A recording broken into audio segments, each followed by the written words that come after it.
یہ 1983 کی گرما گرمی ہے اور سرد جنگ کے غصے میں رونالڈ ریگن امریکی صدر ہیں۔ مائیکل جیکسن کی تھرلر چارٹ میں سر فہرست ہے اور ایٹمی جنگ کا خطرہ بڑھ چکا ہے۔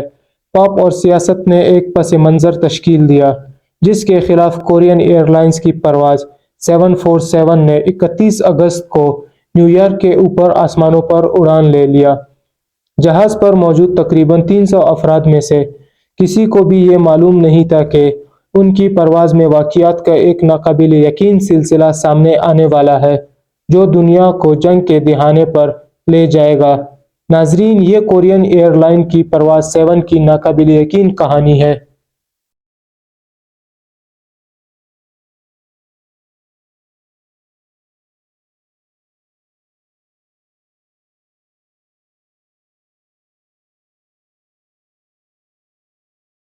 ناظرین، 31 اگست 1983 کی درمیانی رات کورین ایئر لائنز کا بوئنگ 747 الاسکا کے اینکریج میں ایندھن بھرنے کے لیے رکا۔ یہ نیو یارک سے جنوبی کوریا کے شہر سیول جا رہا تھا کیونکہ فلائٹ 747 میں 246 مسافر اور عملے کے 23 افراد سوار تھے۔ کوریائی باشندے گھر جا رہے تھے، حالانکہ وہاں چند درجن امریکی شہریوں کے ساتھ ساتھ کئی جاپانی اور تائیوانی شہری بھی تھے اور 8 دیگر ممالک کے لوگ بھی تھے، جن میں سے بہت سے مسافر اپنے آبائی ممالک جاتے ہوئے جنوبی کوریا سے گزر رہے تھے۔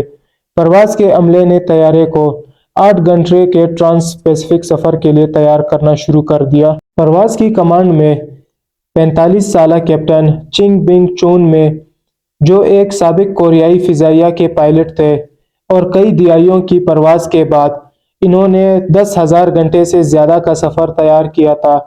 اڑان کے تجربے کے 6,000 سے زیادہ گھنٹے اسی طیارے یعنی 747 پر طے کیے تھے۔ وہ پچھلے 5 سالوں سے اس مخصوص راستے پر پرواز کر رہا تھا اور وہ یہ راستہ اچھی طرح جانتا تھا۔ ناظرین، اس کے ساتھ کاکپٹ میں 47 سالہ فرسٹ آفیسر بیٹا ڈانگ سن تھا۔